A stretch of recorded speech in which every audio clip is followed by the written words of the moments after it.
Halo teman-teman, kembali lagi bersama kami di podcast Sudut Makna. Kali ini kita kedatangan tamu spesial nih, orang penting di PPA. Mari kita sambut Om Henry Palavesi. Halo Om. Halo, selamat sore. Terima Sore kasih Nando. Om. BTW ini panggilnya Om aja ya, kayaknya lebih akrab gitu ya. Daripada panggil Terserah Pak aja gitu dah. kan. Apa bro gitu kan, guys. Boleh Panggil Om apa aja lah ya. Yang penting kan kita sahabat. Mantap, mantap, mantap. Gimana kabarnya Om? Kabar baik Nando. Gimana hari-hari ini ada kesibukan apa gimana Om? Ya, seperti Nando lihat kesibukan ya di PPA. Kita bersama teman-teman kita mensupport satu sama lain untuk kegiatan kita PPA. Itu aja. Oke. Kalau boleh tahu tugasnya Om di PPA ini sebagai apa ya? Oh, kalau tugas saya di PPA itu sebagai staf perlindungan anak. Staf perlindungan anak ya. Oke. Dari katanya staf perlindungan anak. Nanu mau tanya, perlindungan anak. Emang sepenting apakah apa itu perlindungan anak itu? Oh, kalau menurut undang-undang untuk perlindungan anak itu sangat penting ya, dan paling amat penting. Karena apa? Dalam kita melindungi anak-anak kita itu supaya terhindar dari hal-hal yang kita tidak inginkan, seperti kekerasan seksual, kekerasan fisik, atau kekerasan fisikis, seperti itu ya.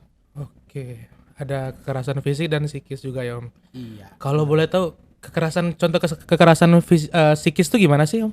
Psikis itu seperti kita menjaga sampai mental anak-anak itu down. Contohnya seperti gini, seumpamanya kalau ada dalam suatu kegiatan, terus anak-anak itu kita marah-marahin, nah itu bisa mempengaruhi psikisnya dia. Nah, kita harus hindarin itu, karena pertumbuhan anak-anak itu memang dari situ. Iya betul sih. Kalau psikis berarti secara verbal gitu ya. Iya benar. Kalau fisik berarti otomatis secara fisik ya. Iya, Kayak contohnya benar. pukulan atau Iya, gimana gitu ya. betul. Oke, sekarang gini Om. Siapa saja sih sebenarnya yang perlu melakukan perlindungan terhadap anak? Oh, kalau bicara mengenai siapa saja yang terlibat dalam perlindungan anak itu otomatis ya semua, Iya. tanpa terkecuali. Orang tua yang pertama yang lebih dekat dengan anak itu kita harus ya benar-benar mensosialisasi ke orang tua untuk mencegah sampai terjadinya kekerasan pada anak. Terus di dalam kegiatan kita di PPA, contohnya kita sebagai mentor atau sebagai tutor koordinator itu pun termasuk dalam kita harus sosialisasi untuk perlindungan anak, karena itu sangat penting. Di setiap kegiatan itu sangat penting dalam punya perlindungan anak. Oke. Seperti itu ya. Berarti semua orang itu wajib dalam perlindungan anak ya? Iya, wajib tanpa terkecuali. Tapi kenapa ya sih masih sering ada kekerasan terhadap anak? Apakah sanksinya masih ringan apa bagaimana sih sanksi terhadap pelaku perlindungan anak? Kekerasan seksual gitu contohnya. Oh iya. Oh, kalau sanksi terhadap perlindungan anak itu memang udah diatur ya dalam undang-undang. Kalau dalam undang-undang tahun 2002 itu sangat jelas mengatur ya. Itu tidak diizinkan kekerasan apapun terhadap anak. Karena itu pemerintah itu sangat ketat dalam undang-undang tersebut, dan pada tahun 2014 itu diperbaharui undang-undang perlindungan anak, tetapi isinya hampir sama. Itu melindungi anak dari tindakan kekerasan. Dan kalau ketika terjadi kekerasan pada anak itu hukumannya cukup berat. Apa tuh Om? Hukumannya minimal penjara itu sekitar 3 tahun 6 bulan, dan denda itu 72 juta. 72 juta. Itu Lumayan ya, lumayan lama sih Om. Bisa membuat pelaku itu menjadi jera gitu ya Om. Iya, tergantung sih pelaku tuh. Iya, Kalau betul. memangnya dia mempunyai hati untuk sayang kepada anak, ya mungkin. Tapi kalau tergiur dengan iming-iming yang sangat menggiurkan, ya kita lihat situasinya ya. Iya. Ya. Terus Nando dengar-dengar juga ada isu-isu bakal diberatin lagi Om ya untuk Oh, iya. sanksinya. Ada katanya bakal kebiri. Kebiri, ya memang seperti itu. Karena kita tujuan pemerintah dan kita semua itu ingin membuat efek jerah terhadap kasus tentang kekerasan terhadap anak. Karena apa? Karena semakin berat hukuman terhadap mereka, maka mungkin mereka bisa melihat bahwa wah, hukuman berat, mereka mungkin agak takut untuk Ya, agak melakukannya. mikir 2 kali Ya, lagi untuk melakukan tetapi sesuatu kan. kalau kembali lah, kalau hukumannya ringan, mereka mungkin anggap biasa, dan tidak tutup kemungkinan kejadian kekerasan terhadap anak itu akan terus berulang. Ya, Jadi betul sih, Om. pemerintah mengeluarkan satu statement bahwa hukumannya akan diberatkan lagi. Iya, untuk membuat pelaku Efek itu jerah. efek jerah lagi Iya. ya. Supaya mereka mikir 2 kali untuk mau melakukan sesuatu kayak gitu kan Om ya. Iya betul. Oke, sekarang Anda mau tanya, kenapa di PPA itu ada staf perlindungan anak? Kan biasanya di PPA itu biasanya ada mentor, kalau enggak tutor. Nah, ini ada yang satu nih yang spesial, staf perlindungan anak. Kenapa sih harus ada staf perlindungan anak? Oh ya. Ya, di setiap kegiatan itu di PPA khususnya itu ada mempunyai salah satu staf perlindungan anak. Kenapa ada staf perlindungan anak? Karena kita ini punya tergabung dalam suasana pendidikan. Istilahnya kita mendidik anak-anak itu di luar ini sekolah, kegiatan sekolah. Jadi dengan adanya staf perlindungan anak di PPA itu kita memaksimalkan untuk terjadinya tindakan kekerasan. Contoh, ketika anak-anak pulang kita harus menjaga mereka agar supaya terhindar dari hal-hal yang tidak diinginkan. Yang kedua, dalam setiap kegiatan kita dari staf perlindungan anak itu harus terus mensosialisasi kepada anak-anak untuk tidak terjadinya tindakan kekerasan. Bukan anak-anak aja, mungkin para mentor juga atau semuanya yang terlibat dalam kegiatan PPA, dan juga yang paling utama itu untuk orang tua.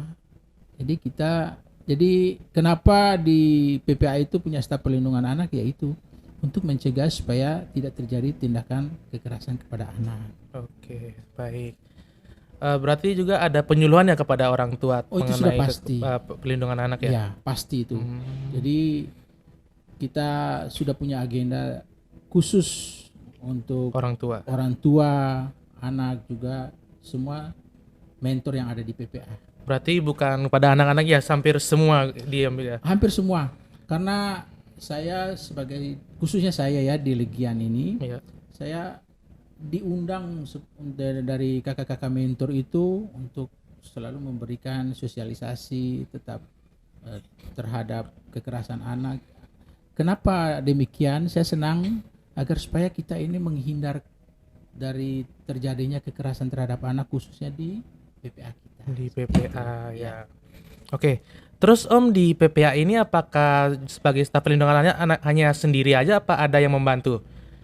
Kalau di staf perlindungan anak ini saya ada dibantu oleh ada beberapa mentor yang spesial juga. Pokoknya semua mentor itu terlibat dalam perlindungan anak karena ya kita berhubungan dengan anak-anak.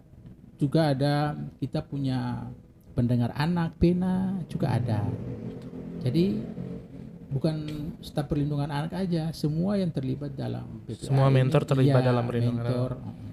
Oke. Juga pena itu kan perlindungan anak, pendengar anak. Terus apakah hanya staf perlindungan anak aja? Apakah ada anak-anak PPA juga yang melakukan penyuluhan kepada mengenai contohnya perlindungan anak, kekerasan seksual pada anak? Apakah ada itu Om di PPA?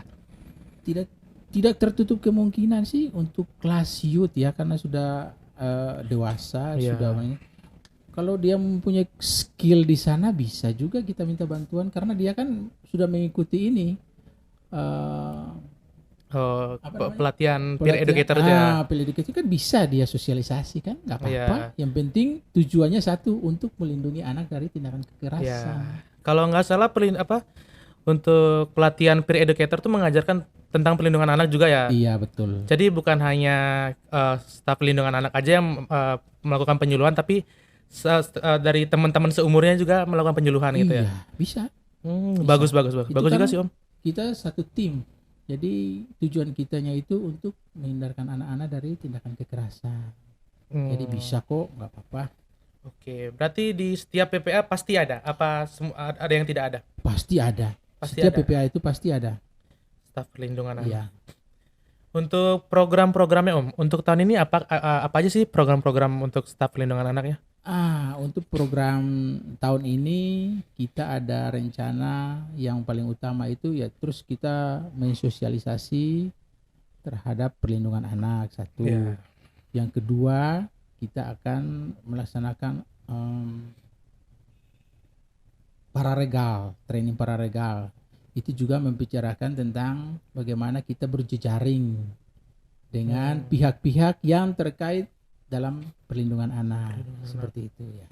Dan tidak tertutup kemungkinan juga program saya tahun ini saya berencana untuk tetap mensosialisasi perlindungan anak di kelas-kelas mereka masing-masing sesuai dengan umur dan ininya mereka. Ya. Jadi itu program saya. Karena beda-beda juga ya Om cara Ya. anak-anak menangkap sesuai Ya, umur ya. benar itu. Kalau yang umur kecil mungkin cara penjelasannya harus lebih gampang kata-katanya gitu. Iya, kita harus sesuai dengan gerakan, sesuai dengan mungkin gambar-gambar yang kita tunjukkan kepada mereka biar mereka bisa mengerti. Ya, kalau yang sudah dewasa kan kita bisa secara to the point bisa bicarakan. Oke, baik. Terus di PPA ini selama Om menjadi staf perlindungan anak, apakah pernah ada kasus yang Om tanganin? Apa belum pernah untuk saat ini? Kalau kasus yang sangat berat sih belum ya. Mudah-mudahan Jangan sampai juga jangan kan. sampai terjadi. Cuman kalau kasus yang ringan-ringan seperti kekerasan antara orang tua sama anak sih ada, tapi nggak terlalu berat-berat juga. Itu Ya. bisa kita selesaikan dengan kekeluargaan. Ya. Ya, seperti itu aja. Oke, terima kasih Om Hendrik untuk waktunya, sangat menarik sekali topik kita pada podcast kita kali ini. Sebelum kita akhirin, sebenarnya podcast kita ini ada jargonnya. Ya. Jadi ketika saya bilang PPA 0738, kita bilangnya always do the best. Oke, Siap. coba kita bareng-bareng ya Om ya. Ya. Oke, mari kita mulai. PPA 0738, always do the best. Oke, terima kasih Om. Oke, sama-sama Nando. Oke, sekian podcast kita pada kali ini. Terima kasih teman-teman yang sudah menonton.